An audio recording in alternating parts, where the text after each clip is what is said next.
बहुत समय पहले की बात है। रतनगढ़ नाम का एक छोटा सा गांव था।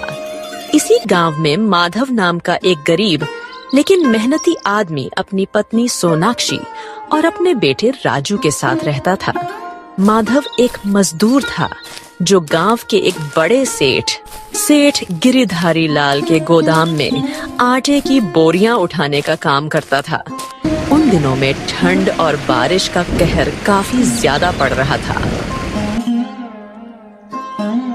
माधव, बहुत ज्यादा बारिश हो रही है। देखो, राजू भी ठंड से बुरी तरह कांप रहा है। अगर हमने कुछ नहीं किया तो यह बारिश और ठंड हमारी जान ही ले लेगी। तुम सही कह रही हो सोनाक्षी, ये बारिश तो रुकने का नाम ही नहीं ले रही। ऊपर से हमारी झोपड़ी की छत भी टपक रही है। माधव, कुछ तो करो। हमारा बेटा इस तरह ठंड में कांप रहा है। मुझसे इसका दर्द देखा नहीं जा रहा। रुको सोनाक्षी, मैं अभी कुछ करता हूँ। अगर आग ना जलाई तो हम ये रात नहीं निकाल पाएंगे। माधव आग जला लेता है और उन्हें कुछ राहत मिलती है और वह सो जाते हैं।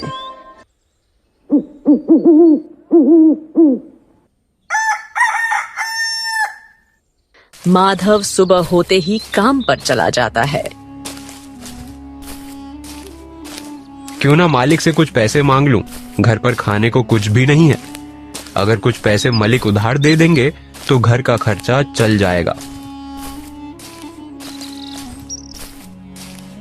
मालिक, क्या आप मुझे कुछ पैसे उधार दे सकते हैं? मेरे घर पर खाने को कुछ भी नहीं है। बच्चे भूखे सो रहे हैं। अगर आज मदद नहीं मिली तो मालिक, सच कह रहा हूं, घर पर चूल्हा तक नहीं जलेगा। अरे माधव, पिछले महीने भी तो तूने मुझसे उधार लिया था। अभी तक उसकी रकम नहीं चुकाई और फिर से उधार मांगने आ गया। ऐसा कब तक चलेगा? हर बार मजबूरी बताकर उधार मांग लेता है। मालिक, मैं जानता हूं कि मुझ पर पहले से ही उधार है, लेकिन हालात ऐसे हो गए हैं कि मदद मांगने के अलावा कोई रास्ता नहीं बचा। बच्चे भूखे हैं, बीवी रो रही है, घर में दाने दाने की तंगी है। ठीक है माधव, काम खत्म करने के बाद मेरे पास आ जाना। मैं तुम्हें पैसे दे दूंगा, लेकिन इस बार ध्यान रखना, इसे आखिरी बार समझ और अगली बार देने का वादा निभा। माधव जल्दी से काम खत्म करता है और सेठ जी से पैसे लेकर राशन लाना चला जाता है। माधव जैसे ही राशन की दुकान पर पहुंचता है, वहां कुछ लोग बात कर रहे होते हैं। अरे मोहन भाई, आपने सुना कि इस बार बारिश कुछ ज्यादा ही भयानक होगी। हाँ भोला भाई, मैंने भी यही सुना है। लोग कह रहे हैं कि इस बार कुदरत का कहर बरसेगा और कई इलाके पानी पानी हो जाएंगे। अरे मोहन भाई, पानी पानी क्या? मैंने तो यहाँ तक सुना है कि कच्चे घर, झोपड़ियां सब बह सकते हैं। नदी नाले उफान पर होंगे और लोगों को संभलने का भी मौका नहीं मिलेगा। सही कह रहे हो भोला भाई, इस बार की बारिश आम बारिश नहीं होगी। ये तबाही बनकर आएगी। खेत खलिहान जलमग्न हो जाएंगे, सड़कों पर पानी का समंदर होगा और कई जगह जनजीवन ठप पड़ जाए। अरे भोला भाई, ये तुम कैसी बातें कर रहे हो? तुम लोग तो बच जाओगे, लेकिन हम जैसे गरीबों पर क्या गुजरेगी यह कोई नहीं समझ सकता। हमारी झोपड़ी तो पहले ही कमजोर है। अगर ये बारिश और तेज हो गई तो हमारा सिर छुपाने का भी ठिकाना नहीं रहेगा। अरे माधव भाई, माफ करना, हम तो बस यूं ही बातें कर रहे थे। पर सच कहो तो तुम्हारी बात सुनकर दिल बैठ गया। सच में जब ये बारिश कहर बनकर टूटेगी तब सबसे ज्यादा मुसीबत गरीबों पर ही आएगी। हाँ माधव भाई, अमीरों के पास तो मजबूत घर हैं, सुरक्षित जगह है, लेकिन तुम्हारी झोपड़ी, तुम्हारा आशियाना, बस एक तेज हवा का झोंका और सब खत्म, यह सोचकर ही रूह कांप जाती है। तुम लोग तो अब भी चिंता कर रहे हो, लेकिन हमारे लिए चिंता करना भी एक लग्जरी है भाई। हमें तो बस आज के खाने की फिक्र लगी रहती है। सही कह रहे हो माधव भाई, इंसान की सबसे बड़ी मजबूरी होती है उसका भूखा पेट। चलो जो भी हो तुम बताओ, तुम्हें क्या लेना है? बस मुझे थोड़ा आटा दे दो भाई। घर में बच्चे भूख से बिलक रहे हैं, बारिश की चिंता बाद में करेंगे, पहले उनके लिए 2 वक्त की रोटी जुटा दूं। माधव आटा लेकर अपने घर आ जाता है। सोनाक्षी, तुमने सुना आज की रात बहुत खतरनाक होने वाली है। मौसम विभाग ने चेतावनी दी है कि इस बार की बारिश बेहद तेज होगी, हवाएं आंधी का रूप ले सकती हैं। हाँ माधव, मुझे भी डर लग रहा है। पिछली बार भी बारिश में छत टपकने लगी थी और इस बार तो हालात और भी खराब हैं। देखो सोनाक्षी, हम परेशान होकर कुछ नहीं कर सकते। अभी इस पर बाद में सोचेंगे। इस वक्त मेरा पेट खाली है, और जब पेट खाली हो तो दिमाग सही से काम नहीं करता। तो पहले खाना लगाओ, उसके बाद हम बैठकर इस परेशानी का हल निकालेंगे। सोनाक्षी राजू और माधव को दोनों को खाना दे देती है। दोनों खाना खाकर लेट जाता है। जैसे ही रात गहरी होने लगती है, आकाश में काले बादलों का साम्राज्य फैल जाता है। ठंडी हवाएं सिहरन पैदा करती हैं। उसकी तेज रोशनी अंधेरे को चीरकर पल भर के लिए पूरी धरती को रोशन कर देती है। फिर अचानक एक जोरदार आवाज के साथ बिजली कड़कती है और सीधे माधव के घर पर गिर जाती है। पानी टपकने लगता है। हे ऊपर वाले, ये तूने हम पर कौन सा कहर बरपा दिया। पहले ही हम जिंदगी की मुश्किलों से जूझ रहे थे, और अब यह नया तूफान। घर की दीवारें तो पहले ही कमजोर थी, अब छत भी टपकने लगी। लगता है हमारी किस्मत में सुकून लिखा ही नहीं। माधव, ये वक्त रोने का नहीं है, कुछ करने का है। देखो, हमारा घर तो बचा ही नहीं, चारों ओर पानी भर चुका है। अगर बारिश यूं ही जारी रही तो हमारी मुश्किलें और बढ़ जाएंगी। हमें कुछ करना होगा, नहीं तो हम सब बीमार पड़ जाएंगे। पापा, ये बारिश कब रुकेगी? मुझे बहुत डर लग रहा है, कहीं हमारा घर पूरा गिर ना जाए। डरने का समय नहीं है राजू, हमें मजबूती से खड़ा रहना होगा।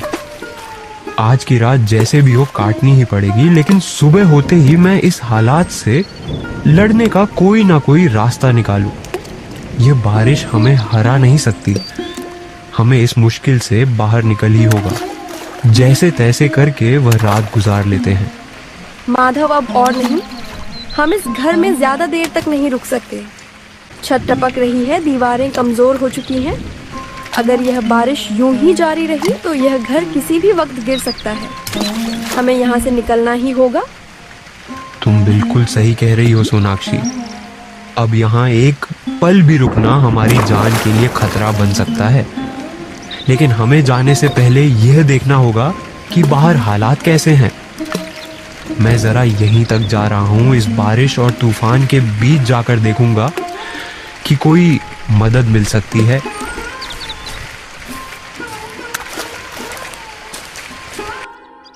माधव जैसे ही मंदिर के पास जाता है, मैं देखता है वहाँ पर कोई बड़ा सेठ कंबल बांट रहा होता है। माधव भी कंबल लेने चला जाता है। सेठ जी, मैं बहुत ही गरीब हूँ, मेरे ऊपर दुखों का पहाड़ टूट पड़ा है। कल रात हुई तेज बारिश ने मेरी झोपड़ी को बहा दिया, और अब मेरे पास सिर छुपाने तक की जगह नहीं बची। ठंड से मेरी हड्डियां कांप रही हैं, बच्चे भूखे और सर्दी से रो रहे हैं। आपसे हाथ जोड़कर विनती करता हूँ।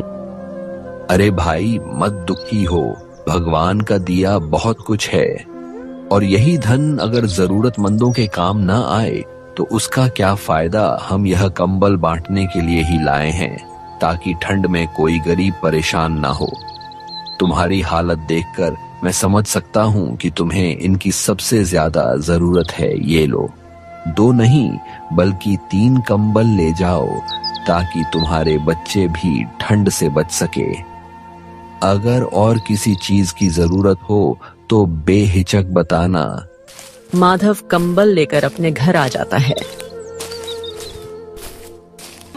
सोनाक्षी, मैं कंबल तो लेकर आ गया हूँ, लेकिन हम इस खंडहर जैसे घर में रहेंगे कैसे? देखो, इसकी दीवारें तक आधी गिर चुकी हैं, छत जगह जगह से टपक रही है। हमें कोई और ठिकाना ढूंढना चाहिए। माधव, डरने की कोई बात नहीं। ये घर टूटा जरूर है, लेकिन इसे फिर से खड़ा किया जा सकता है। हमने इससे भी बुरे हालात देखे हैं और हर बार हम डटकर खड़े हुए हैं। इस बार भी हार नहीं मानेंगे। लेकिन सोनाक्षी, हमारे पास ना लकड़ियां हैं, ना कोई सामान और ना ही कोई मदद। यह जगह हमें ठंड और बारिश से नहीं बचा पाएगी। हम सब कुछ नहीं तो थोड़ा बहुत तो कर ही सकते हैं। देखो, यह कंबल जो तुम लेकर आए हो, इसे हम छत पर डाल देंगे ताकि बारिश अंदर ना आ सके। मैं अंदर से कुछ टूटी हुई लकड़ियां और ईंट इकट्ठा कर लूंगी। मिलकर थोड़ा थोड़ा ठीक कर करेंगे। तभी वहाँ माधव का सेठ आ जाता है। सुन बे माधव, तुझे याद है ना, कुछ दिन पहले तू मुझसे पैसे उधार लेकर गया था। तुझे कहा था कि समय पर लौटा देना, लेकिन आज तक तूने एक पैसा भी वापस नहीं किया। मैं कोई दान पुण्य का धंधा नहीं करता हूँ। सेठ जी, मेरी मजबूरी तो देखिए। मेरा घर उजड़ गया, छत गिर चुकी है और इस बारिश में मेरे बच्चों को छिपाने के लिए भी कोई जगह नहीं बची। मैं कहां से पैसे लाऊं? मेरे पास अब कुछ भी नहीं बचा। लेकिन मैं वादा करता हूं, जैसे ही हालात ठीक होंगे मैं आपका उधार चुका दूंगा। हाँ, वक्त दे दूं। और तू क्या समझता है, मैं तेरा कोई रिश्तेदार हूं जो तुझे यूं ही वक्त पर वक्त देता रहूं? मैंने तेरा ठेका नहीं ले रखा।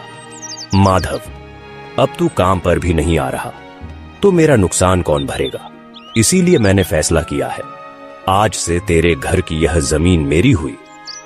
सेठ जी, ऐसा मत कीजिए। अगर आपने मेरा घर छीन लिया तो मैं और मेरे बच्चे कहां जाएंगे?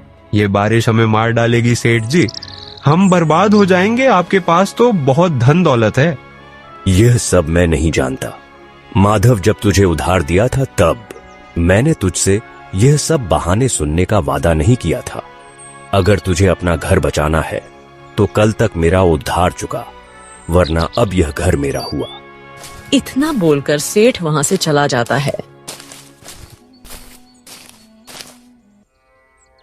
अब हम सेठ जी के पैसे कहां से देंगे? सोनाक्षी, कुछ भी समझ नहीं आ रहा। हमारे पास कुछ बचा ही नहीं है। अगर हमने कल तक पैसे नहीं चुकाए तो सेठ जी हमारा घर भी छीन लेंगे। हम बच्चों को लेकर कहां जाएंगे? माधव, परेशान मत हो। जब तक हम दोनों साथ हैं, कोई मुश्किल हमें हरा नहीं सकती। देखो, मेरे ये सोने के कड़े, इन्हें बेच दो। कम से कम सेठ जी का कर्जा तो उतर जाएगा और जो थोड़ा बहुत बचेगा उससे हम अपने घर की कुछ मरम्मत भी कर लेंगे। नहीं सोनाक्षी, तुम पागल हो गई हो क्या? यह कड़े तुम्हारे पिता ने तुम्हें शादी में दिए थे। उनकी आखिरी निशानी है। मैं तुम्हें इन्हें बेचने नहीं दूंगा। हमें पहले भी इससे भी ज्यादा बुरे हालातों का सामना करना पड़ा है। नहीं माधव, कोई लेकिन नहीं। ये कड़े किसी शौक के लिए नहीं, बल्कि हमारी जरूरत के लिए जा रहे हैं। और सुनो, जब समय बदलेगा हम फिर से इन्हें वापस ले आएंगे। लेकिन अभी इन्हें रोकना हमारी मूर्खता होगी। लो, इसे ले जाओ और सेठ जी के पैसे चुका दो। माधव सोनाक्षी के खड़े लेकर सुनार के पास जाता है बेचने के लिए। अरे माधव भाई, कैसे आना हुआ? बड़े दिनों बाद दिखाई दिए। क्या काम है? रामा भाई, यह कड़े बेचने आया हूँ। देखिए कितने के बिक सकते हैं। अरे माधव, यह तो बहुत पुराने जमाने का सोना है। अच्छा माल है, लेकिन तुम तो जानते हो बाजार में भाव गिर रहे हैं। मैं तुम्हें इसके 5 लाख रुपए दूंगा। रामा भाई, यह तो शुद्ध सोना है। मेरी पत्नी के मायके से मिला था। इसमें वजन भी अच्छा है। कम से कम इसका सही दाम तो लगाइए। देखो माधव, मैं तुम्हें बेवकूफ नहीं बना रहा। बाजार की हालत तुमने छुपी नहीं है।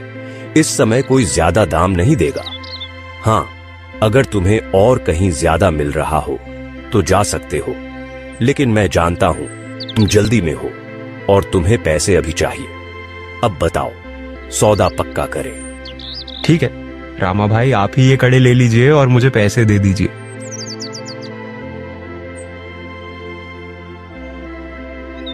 माधव रामा से पैसे लेकर सेठ जी को देने चला जाता है। वह सेठ जी को पैसे दे देता है और अपने घर की ओर निकल पड़ता है। सेठ जी, वह माधव तो आपका पूरा उद्धार चुका गया। अब आप उसकी जमीन कैसे हथियाएंगे? अब तो कोई बहाना भी नहीं बचा। अरे श्यामू, यही तो असली खेल है।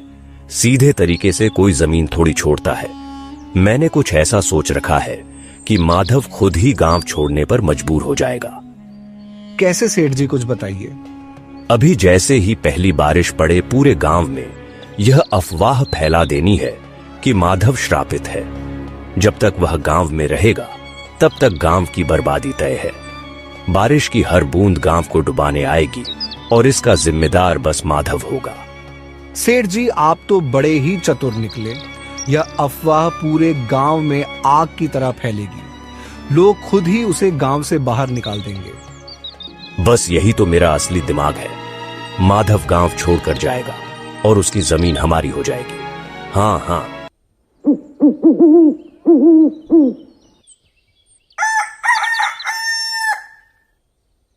सोनाक्षी, मैं सेठ जी के सारे पैसे चुकाया हूं। अब हमारा उन पर कोई कर्ज नहीं रहा।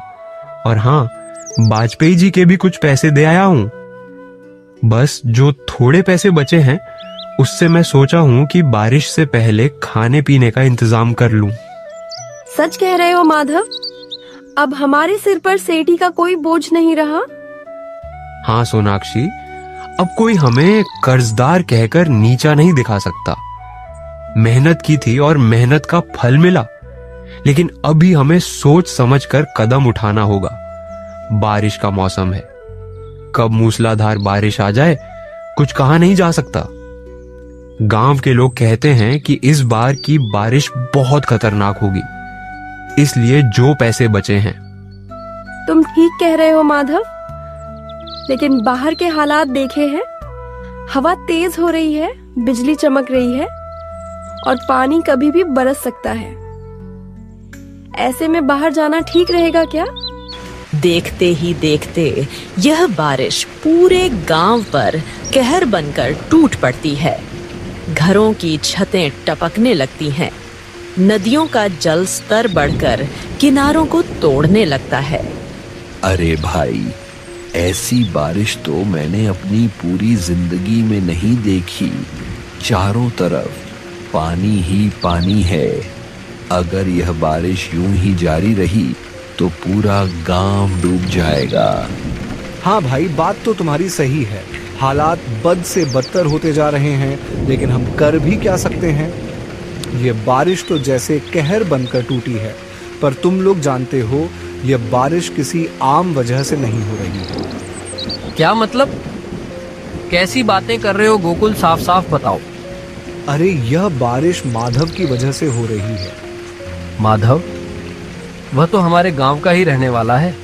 बेचारा सीधा साधा लड़का है, भला उसकी वजह से बारिश कैसे हो सकती है? तुम लोग शायद नहीं जानते, लेकिन मैंने सुना है कि माधव श्रापित है। जब तक वह इस गांव में रहेगा तब तक यह बारिश थमने का नाम नहीं लेगी। ये तुम कैसी अंधविश्वास वाली बातें कर रहे हो? गोकुल, अंधविश्वास नहीं, सच्चाई कह रहा हूँ। बुजुर्गों ने कहा था कि अगर माधव गांव में रहेगा तो कुदरत का कहर इस तरह बरसेगा कि पूरा गांव तबाह हो जाएगा। और देख लो, यही हो रहा है। सभी गांव वाले माधव के घर पर जाते हैं, माधव को गांव से निकालने के लिए। माधव, अब यह गांव तुम्हें और सहन नहीं कर सकता। हम सबको पता चल चुका है कि यह अनवरत बारिश तुम्हारी वजह से हो रही है। तुम श्रापित हो और तुम्हारी वजह से पूरा गांव संकट में पड़ गया है। नहीं काका, ऐसा मत कहिए। मैं कोई श्रापित नहीं हूँ। मैं तो बस इस गांव का एक साधारण निवासी हूँ। ये बारिश तो ऊपर वाले की मर्जी है। अगर उसने चाहा तो सूरज भी निकलेगा, खेत भी लहला जाएंगे। इसमें मेरा क्या दोष? झूठ मत बोल माधव। जब से तू इस गांव में आया है तब से यह बारिश थमने का नाम नहीं ले रही। खेत पानी में डूब चुके हैं, घर गिर रहे हैं, जानवर मर रहे हैं और तू कह रहा है कि यह तेरा दोष नहीं। हाँ, माधव को गांव से निकालो, ये श्रापित है। नहीं नहीं, ऐसा मत कीजिए। अगर आपने मुझे गांव से निकाल दिया तो मैं कहां जाऊंगा? मेरा एक छोटा सा बच्चा भी है। हम इस मूसलधार बारिश में मर जाएंगे। क्या आपकी इंसानियत इतनी मर चुकी है कि एक बेसहारा आदमी और उसके बच्चे को इस तबाही में धकेल देंगे? माधव, हम जानते हैं कि यह कठोर है, लेकिन हमें अपने परिवार और गांव की भलाई के लिए यह कदम उठाना ही होगा। अगर तू यहाँ रहा तो न जाने और कितनी आफत टूट पड़ेंगी। तो क्या यह न्याय है काका? इतने सालों तक मैंने इस गांव के लिए मेहनत की, सबका साथ दिया, कभी किसी का अहित नहीं चाहा, और आज जब मुसीबत आई तो तुम लोग मुझे पराया कर रहे हो। हम कोई जोखिम नहीं उठा सकते। या तो तू खुद चला जा या फिर हमें मजबूरन कोई और रास्ता अपनाना पड़ेगा। माधव अपनी पत्नी सोनाक्षी और बेटे राजू को लेकर जंगल की ओर निकल जाता है। माधव, हमें गांव वालों ने अपने ही घर से निकाल दिया। हमारा कोई ठिकाना नहीं रहा। अब हम कहाँ जाएंगे? इस घने जंगल में कब तक भटकते रहेंगे? हाँ सोनाक्षी, यह सच है कि अब हमारे पास कोई घर नहीं रहा, लेकिन हमें हार नहीं माननी चाहिए। हम इस जंगल में रह सकते हैं। हमें बस सही तरीके से जीना सीखना होगा। लेकिन हम रहेंगे कहाँ? बारिश भी थमने का नाम नहीं ले रही और जंगली जानवरों का भी खतरा है। अगर हमने जल्द ही कोई ठिकाना नहीं ढूंढा तो यह रात काटना मुश्किल हो जाएगा। सोनाक्षी, तुम्हें याद है जब हम छोटे थे तो हम पेड़ पर मचान बनाया करते थे। क्यों ना हम एक पेड़ पर अपना घर बना लें? पेड़ पर घर क्या यह मुमकिन होगा माधव? बिल्कुल, इससे हमें दो फायदे होंगे। पहला, हम जंगली जानवरों से सुरक्षित रहेंगे और दूसरा, बारिश से भी बच पाएंगे। हमने पहले भी घर बनाने का काम किया है तो यह भी कर सकते हैं। माधव लकड़ियां जमा करता है। कुछ ही देर में घर बना लेता है। माधव, यकीन नहीं होता, ये घर तो हमारे पहले घर से भी ज्यादा अच्छा और मजबूत लग रहा है। हमारी मेहनत रंग लाई। अब ना तो हमें बारिश की चिंता होगी और ना ही जंगली जानवरों का डर। सच कह रही हो सोनाक्षी। जब हमें गांव से निकाल दिया गया था तब लगा था कि अब हमारे लिए कोई ठिकाना नहीं बचेगा, लेकिन देखो, हमने खुद अपनी मेहनत से एक नया घर बना लिया। यह सिर्फ एक घर नहीं, हमारी हिम्मत और जज्बे की पहचान है, और यह सिर्फ तुम्हारी ताकत और हुनर की वजह से हुआ है। माधव, अगर तुम यह आइडिया नहीं देते तो शायद हम अब भी किसी गुफा या किसी झाड़ी के नीचे पड़े होते। तुम तो अब बिल्कुल एक जंगल में रहने वाली विशेषज्ञ बनती जा रही हो सोनाक्षी। अच्छा, अब मैं थोड़ा जंगल में जाकर कुछ खाने का इंतजाम करता हूँ। शायद कुछ फल और जड़ें मिल जाएं। वही गांव में मूसलाधार बारिश लगातार हो रही थी, जिसकी वजह से पूरे गांव में पानी भर गया था। गलियों में पानी लबालब भर चुका था। खेत जलमग्न हो गए थे और लोगों के घरों में भी पानी घुसने लगा था। गांव के तालाब और नाले उफान पर थे, जिससे सड़कें डूब गई थीं और लोगों का आना जाना मुश्किल हो गया था। अरे, यह गांव तो पूरा पानी में समा चुका है।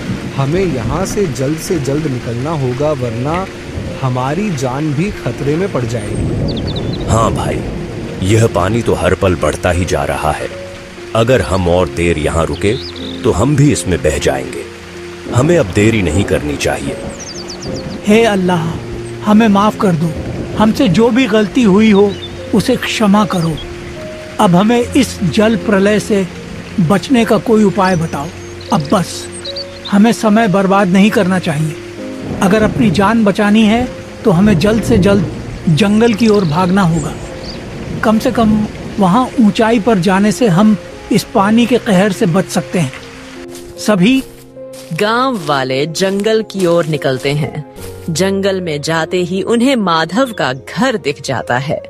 वह देखकर चौंक जाते हैं कि पेड़ पर यह घर किसने बनाया। तभी माधव आता है। अरे सेठ जी, गांव वालों, आप लोग यहाँ क्या कर रहे हो?